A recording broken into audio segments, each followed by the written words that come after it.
Hondo rancher Ronnie Muennink and his youngest son Cody spend their days spreading hay for their cattle. Thanks to the drought, it's a daily chore. This group of cows have been getting feed since close to the end of October. And if you look out where we've been feeding, you can tell it's not really grazing. It's nothing more than a feedlot. The grass here is shorter than what you would find on the fringe of a putting green. Fortunately, hay production a year ago was a bountiful harvest.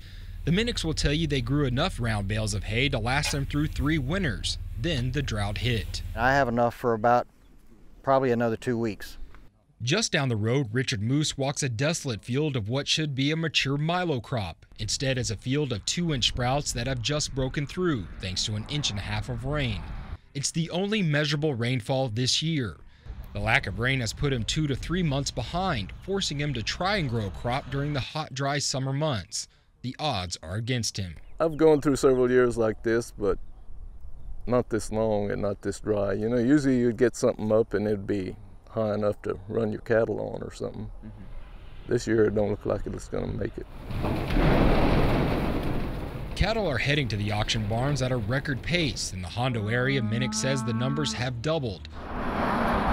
Over in Navasota, the story pens a similar chapter. The drought here has also reached an exceptional level. They're going in and they're getting their 7, 8, 9-year-old cows now. They're starting to dip into some of the productive cows and starting to sell some of those cows, trying to hang on to the 2s, 3s, and 4-year-olds, 5-year-olds for right now.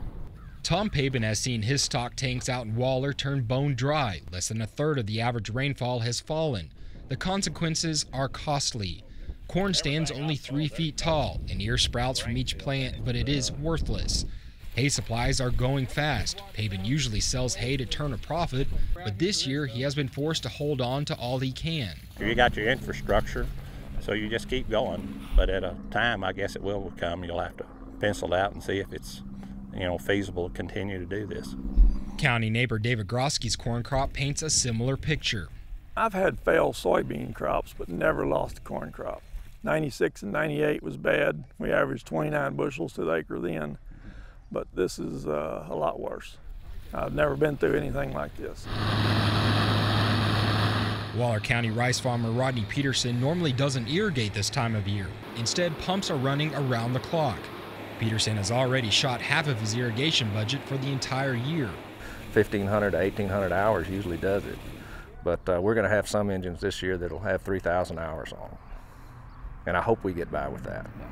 A reservoir opposite of one of his fields resembles a brushy pasture. A pump here hasn't been turned on in 4 years. It sits, wasting away, vines growing all over it. While 2008 and 2009 were bad years, farmers and ranchers say 2011 tops them all. What makes matters worse is high commodity prices brought an opportunity for a recovery year. Instead, there will be no cashing in. Basically, everything you made in 10 is going to just almost pay you for this year, and then you're going to be going into a deficit next year if we do get some rain. Ranchers are holding on as long as they can because replacement cattle will not only be expensive but hard to find once the drought breaks.